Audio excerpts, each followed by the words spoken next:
અને હવે સમાચાર પર નજર કરીએ વિગતવાર તો બનાસકાંઠામાં મેઘરાજાની ધમાકેદાર બેટિંગ જોવા મળી। મોડી રાત્રે વરસેલા વરસાદથી નદી નાળા છલકાયા છે। ઉપરવાસ અને રાજસ્થાનમાં વરસાદથી પાણીની આવક થઈ છે। પાલનપુર, દાંતીવાડા, ડીસા તાલુકામાં સારો એવો વરસાદ ખાબક્યો।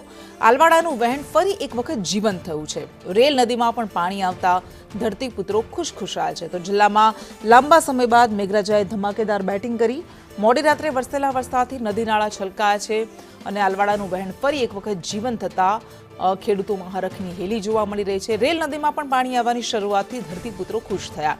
ઉપરવાસ અને રાજસ્થાનમાં વરસેલા વરસાદથી બનાસકાંઠાને ફાયદો।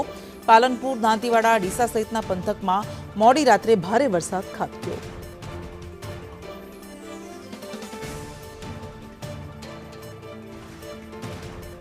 તો આ દ્રશ્યો આપણે બતાવી રહ્યા છે બનાસકાંઠાના લાંબા વિરામ બાદ ફરી પાછા બનાસકાંઠાને ઘમરોળવાનું મેઘરાજાએ શરૂ કર્યું। ધમાકેદાર બેટિંગ મોડી રાત્રે જોવા મળી, જેના કારણે જળાશયો છલકાયા છે, નદી નાળાઓ છલકાયા છે, નદીઓમાં નવા નીર આવ્યા।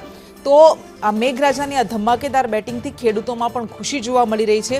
ઉપરવાસમાં અને રાજસ્થાનમાં સારો એવો વરસાદ વરસવાને કારણે બનાસકાંઠાના જળાશયોમાં નવા પાણીની આવક થઈ છે, નવા નીરની આવક થઈ છે।